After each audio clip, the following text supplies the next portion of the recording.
Continue to follow the breaking news out of the NFL.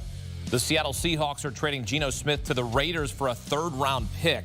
The move reunites Smith and Pete Carroll, who coached Smith in Seattle from 2020 to 2023. This past year, Smith set single-season team records for completions, completion percentage, and passing yards, but was also third in the NFL in interceptions.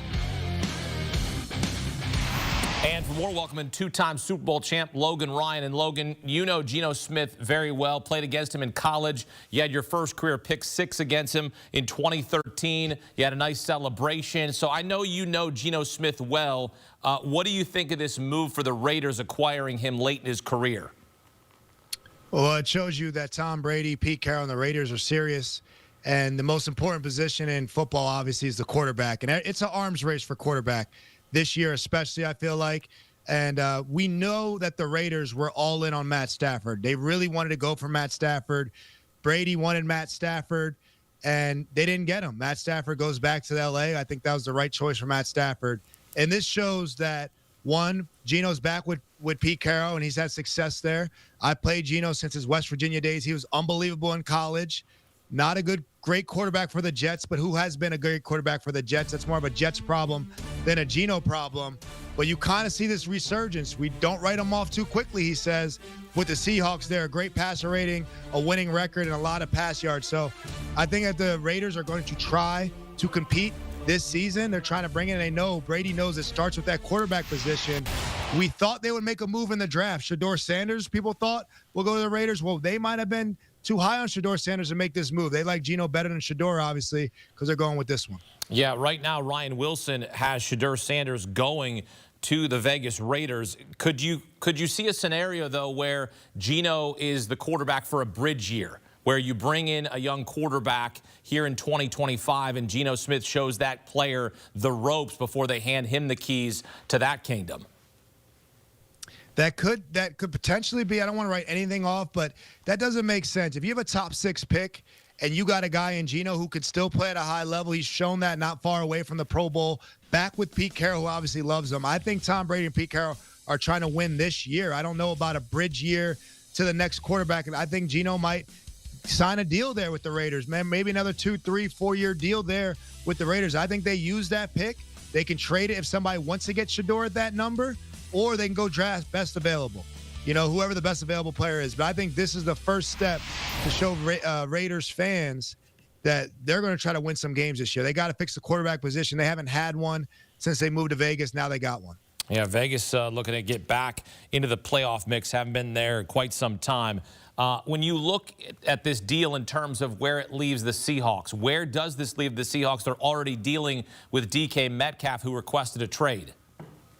Man, I know Jackson Smith and Jigba tweeted out earlier he wasn't too happy after Lockett was released and DK wants a trade. Now you lost your quarterback. So I don't know where this leaves Seattle. Seattle must clearly be linked to a free agent. Maybe that's Sam Darnold. Maybe that's, I doubt, a Russell Wilson reunion, Justin Fields. But there's something they clearly see that they have to have in their plan. They don't have a high enough draft pick to go get one of the quarterbacks. We're not thinking that this is a great quarterback draft anyway, outside of Cam Ward and Shedeur. So I don't know what Seattle's thinking here. A third-round pick. You lose your franchise quarterback for a third-round pick. They obviously didn't trust Geno to extend him there. They thought the time was up. But I think you got to look at Sam Darnold or this free agency market because they need a quarterback there. Half your receivers won out anyway. So if you're a Seahawks fan, this has been a pretty rough week for you. Logan Ryan here with us on CBS Sports HQ, and I know that it's good to always get a pick six, but having that pick six against Geno Smith, he's still playing, with all due respect, and you're talking about him. So, I mean, it says something about what he's been able to do during his career. Oh, absolutely. But, you know, Geno's playing another season. I got 20 playoff appearances. You can count that as a season. Well, a couple rings behind me. So we're all winning in the end. Geno's a great guy. He beat me in college. I got some Super Bowl rings. I beat him head-to-head a couple times. But, hey, he's making that quarterback money. I didn't make that quarterback money, and quarterbacks can play a little bit longer than the safeties can play in this league and the DBs. It's a little less physical at that position. We've seen them play in age. Brady kind of showed that there. So I think we're all winning, but see, you're firing up my competitive juices by asking me that question right there. Yep, because you want to know what I was talking about competitive juices right before we came on. I want to get out and play 18 holes right now. Logan Ryan here with us on CBS Sports HQ as Geno Smith heads to Las Vegas, traded by the Seahawks for a third-round pick. Logan Ryan, thank you. Appreciate it. Geno Smith, last 3 seasons, look, he set single-season team records this past season, completion percentage, passing yards, but the big knock on him is the interceptions. He was 3rd in the NFL in INTs this past season. Now reunites with Pete Carroll in Las Vegas. For more on this breaking news, we bring in CBS Sports NFL writer Ryan Wilson and 10-year NFL pro Leger Douzable for this shocking, well, maybe not shocking because Geno Smith reunited with Pete Carroll. But, Ryan, I'll start with you. What's your reaction to Geno going from Seattle, now landing back with his head coach Pete Carroll with the Raiders? Chris, Leger, I was minding my business on a nice little Friday evening, and next thing I know, Eugene Geno Smith III is on the move. I'm sort of shocked. I knew there was some uncertainty in terms of his future in Seattle. I actually love the fit in Las Vegas. They need a quarterback. It's only cost them a third-round pick. They don't necessarily have to draft one now with that 6th overall pick. And you talked about all the successes that Geno has. He also had those 15 interceptions, but in every one of those clips we saw, what was he was getting hit in the mouth. Like, the offensive line wasn't quite where it needed to be in terms of consistency in Seattle. I think in Vegas, that offensive line is a little bit underrated, and I think we'll have more opportunities with Chip Kelly as a new OC to perhaps get them where they want to go in one of the toughest divisions. And I think the other thing is whether they go quarterback or not at 6, you can't go into the season with Aiden O'Connell. We saw that last year with him and Gardner Minshew, and it worked out exactly like we thought it did. I love this for the Raiders. I understand it on some level for the Seahawks. We have to see what they're going to do in terms of plan B at the quarterback position, because currently it's Sam Howell and Jaron Hall. I don't think that's the long-term answer. But in terms of the Raiders, and Raiders fans in particular, they should be pretty excited tonight. Leger, are you in agreement? Right. Go ahead. Yeah. I was going to say, Chris, head scratching, right? Seattle better have a plan in place because it's been really interesting since Mike McDonald took over as head coach. There's been some head scratching moves. Let's just go back to last year, right? They signed Jerome Baker and Terrell Dotson via free agency. Well, they trade Jerome Baker for Ernest Jones halfway through the season, and then they release Terrell Dotson after giving him a nice little bag. DK Metcalf is in the final year of his contract. He's asking for a trade. Geno Smith was in the same scenario, so a lot of people thought that they would do maybe a short extension, maybe a 2 to 3 year extension, where they keep him around a little bit. He could be the bridge guy for the guy that is ultimately going to be the future quarterback for the Seattle Seahawks. And you see it right there. He's been pinpoint accurate when you talk about all-time Seattle great quarterbacks. First in completion percentage, first in completions, first in attempts, first in passing yards for a single season. People forget, just 2 years ago, Ryan and Chris, Geno Smith was named the starter for the Pro Bowl in the NFC side because that's how well he played. And I love what Ryan said. He did have a lot of interceptions, but he was getting hit in the mouth every 2 seconds. Like, I don't think people understand or appreciated Geno Smith enough with the Seattle Seahawks because he mitigated a lot of those offensive line issues the last 2 years that he kind of covered up because of his skill set. And I go back to what I said 2 years ago. There's not a quarterback that makes more perfect throws than Geno Smith. So this is head-scratching from the Seattle Seahawks point of view. But I'm like, Ryan, I love it for the Las Vegas Raiders because there's already synergy there, right? Pete Carroll was the quarterback that believed in Geno Smith once Russell Wilson got traded away. He was like, this is our guy. We're going to give him a chance to start. And it paid dividends for them. They went to the playoffs that year. So I love this for the Raiders. Head-scratching for the Seattle Seahawks. They better have a plan in place.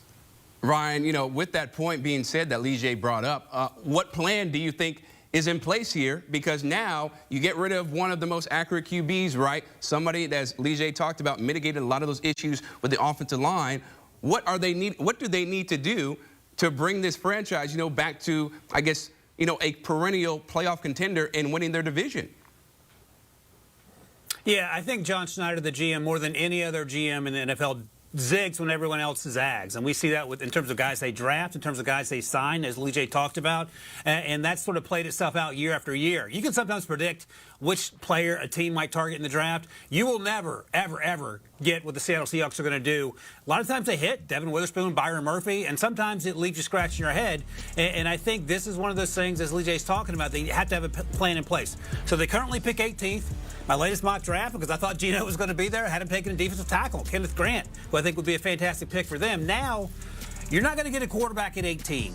Are you going to be in the Sam Darnold business? And if you are going to be in the Sam Darnold business, that means you're going to pay him $45 million plus per year should he become available, and you outbid other teams. And oh, by the way, is he an upgrade over Geno Smith? So these are all the conversations that you're going to have. Now Sam's 27, Geno's 34, so there's a 7-year age gap there, and I get that. But as Leger was just pointing out, show me someone who's more accurate down the field than Geno Smith, especially under pressure. And I tell you how I know this is a good deal for the Raiders. I'm a Steelers fan, and I was like, wait a second, all it cost was a third-round pick, and Pittsburgh wasn't on the phone, because that would have been a grand slam pick for them as well. So Sam Darnold feels like the obvious choice, Leger, but is he an upgrade at more money than what you have in Geno Smith? Yeah, and that's why it's head-scratching to me, because I don't understand why they wouldn't just give Geno a 2-year extension. I think that the thing that makes it even more head-scratching, guys, is that Mike Macdonald came out talking about how he loved Geno, and Geno's the starting quarterback for the Seattle Seahawks, and then they trade him again. This probably goes beyond Mike Macdonald. This is probably a GM decision, because DK Metcalf is in the same scenario, being in the last year of his deal. He wants an extension. Most players want that comfortability. They don't want to have to go into that last year playing on the last year of their deal. They want that financial security. So I thought it made a lot of sense for the Seattle Seahawks to do like a 2-year extension, maybe 3 years. They can get out of it after the 3rd year, lower his cap number down. It made too much sense not to do it.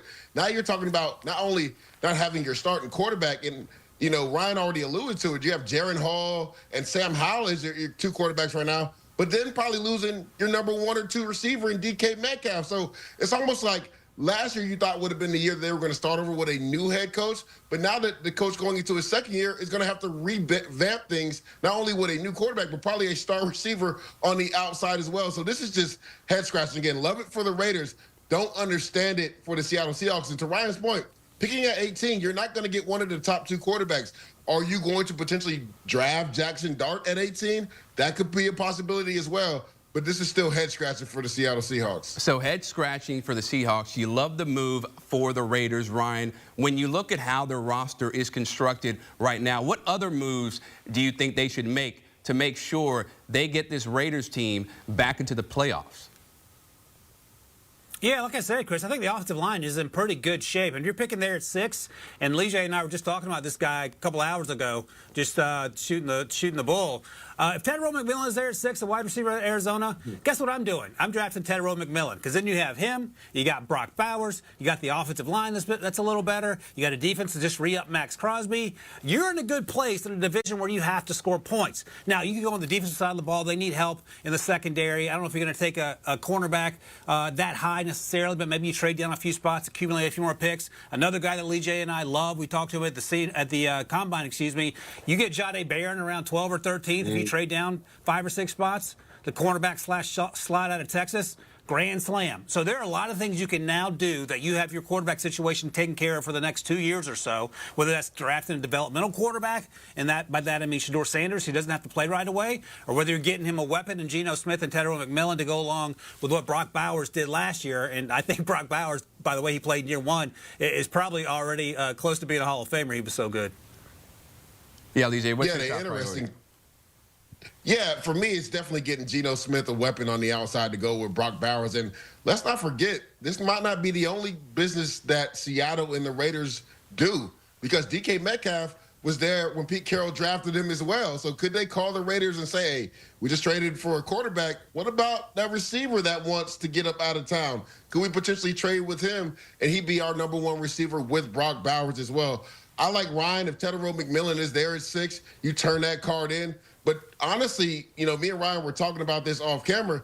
Jahdae Barron is probably the number 1 corner right now, because Will Johnson from Michigan, he struggled to stay healthy, right? People thought he was going to work out at his pro day. Now he has a hamstring injury. Now he's going to have a private workout later. And a lot of people are saying they're worried about what his 40 time will be. So maybe Jahdae Barron is a number 1 corner, and he's worth taking at the number 6 spot, because he's a piece that you can move all up and down the defense when you talk about that secondary. So I would not be surprised if the Raiders were in the market for one of these veteran receivers via trade or via free agency. That way they know Geno has enough subsequent weapons around him to have success on offense. Yeah, so the Raiders now having more optimism, linking back up with Geno Smith and Pete Carroll. They have what it takes, perhaps, this season to do something that people do not expect. As you mentioned, you got Tetairoa McMillan, you know what I'm saying? You got Jahdae Barron. Things are looking exciting for the Raiders right now. We'll just have to see if it's going to translate on paper. Ryan Wilson, Leger Douzable, we appreciate the analysis as always, guys. And Max Crosby, as they talked about, pretty fired up, saying LFG. Note the Raider symbols. The Raiders have their QB and Geno Smith reunited with Pete Carroll.